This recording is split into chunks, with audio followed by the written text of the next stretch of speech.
It began with an arrow. A man drew his bow, steady and silent. Across the road, a carriage was moving fast, dust rising behind it. Inside sat a fleeing prince. The arrow flew. It struck. The prince fell. And for a moment, everyone believed the race was over. They were wrong. Before that arrow, before the race, the state of Qi was already falling apart. Its ruler, Qi Shanggong, had lost control. Power no longer felt stable. Decisions became unpredictable. The court grew tense. Trust disappeared. And those closest to the throne understood something first. When power collapses, blood is not protection, it is a target. So 2 princes were sent away, not as heirs but as survivors. Each did not leave alone. One was Prince Xiaobai, escorted by a man named Bao Shuya. The other was Prince Zhu, guided by Guanzhong. 2 princes, 2 advisors, 2 paths moving quietly away from the same collapsing center. One group headed toward Zhu. The other found refuge in Lu. They disappeared into different directions. For a time, the struggle paused. Then the ruler of Qi was killed. The pause ended. The throne was empty, and suddenly distance became everything. There was no long ceremony waiting, no peaceful transition, only a simple, brutal reality. Whoever returned first would rule. By custom, the elder brother had the stronger claim. That was Prince Zhu, and he was not alone. He had Guanzhong, the man who understood systems, order, and power. On paper, everything favored him. But paper is slow, power is not. In Lu, discussions began, not about loyalty, but about advantage. If they were to support Prince Zhu, what would they gain? What would Qi offer in return? They were not choosing a side, not yet.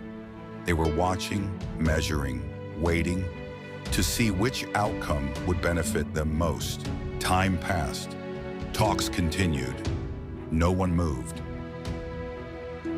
Far away, Xiaobai heard the news. There was no discussion, no negotiation, no delay. He left immediately. The road became a race. 2 groups moved toward the same destination. One was still talking, the other was already riding. Guanzhong understood what this meant. If Xiaobai reached Qi first, everything would be lost. So he did not wait. He took a small force and rode ahead, not to negotiate, not to compete, but to end the race before it finished. That was when the arrow was released. It struck Xiaobai. The prince collapsed inside his carriage. The movement stopped.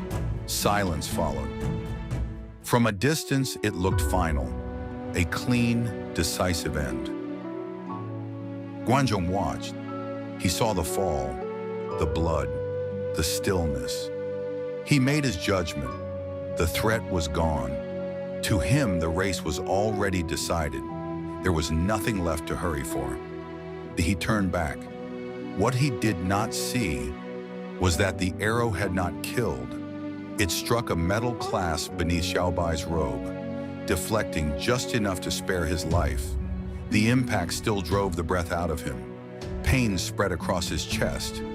But in that instant, he understood something with absolute clarity.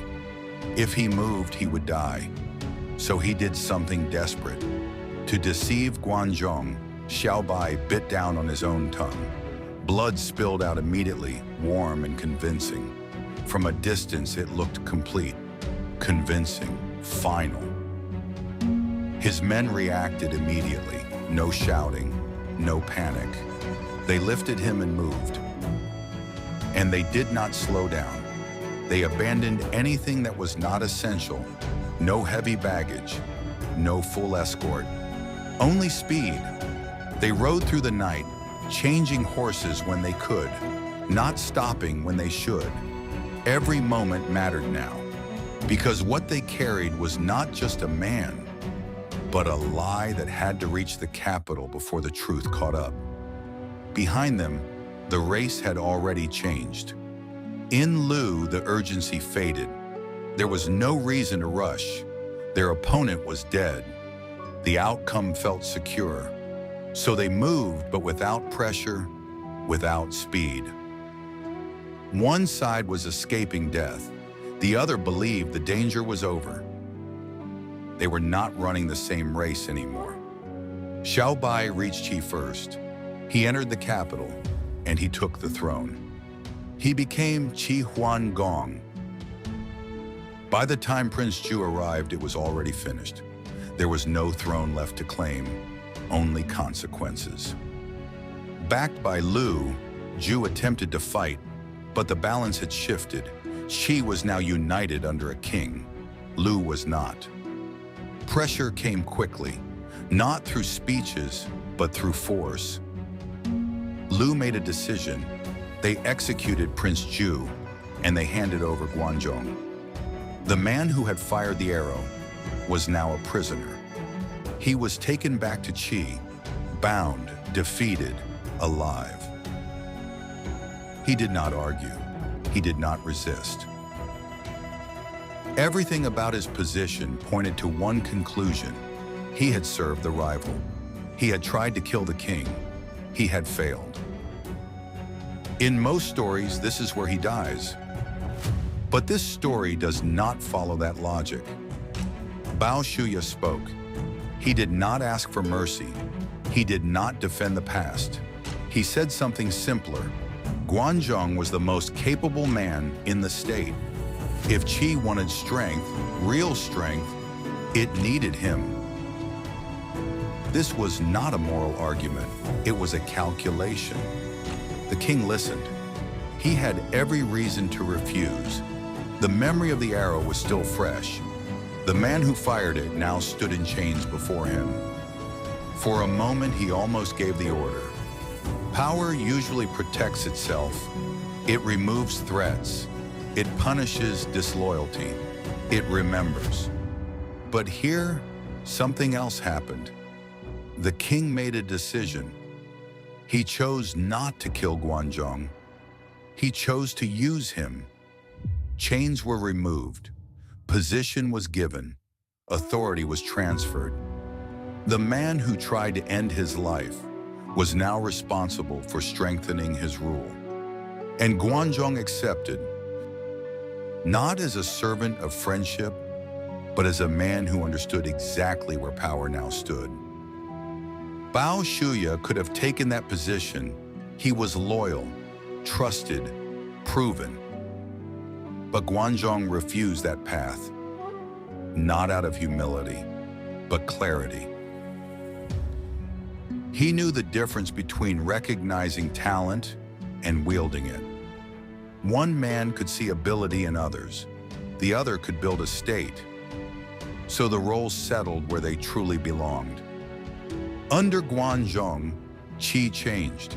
Systems were rebuilt, resources reorganized, power stabilized. The state grew stronger, then stronger still. Until one day, the man who had once fallen from an arrow stood at the head of all the lords.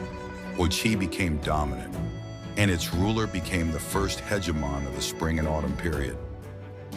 All of it traced back to a single moment on a road. The man who thought he had won lost everything. The man who fell ruled the world. An arrow was fired. A man fell. Another man believed the story was over. It wasn't, because that arrow did not end a life.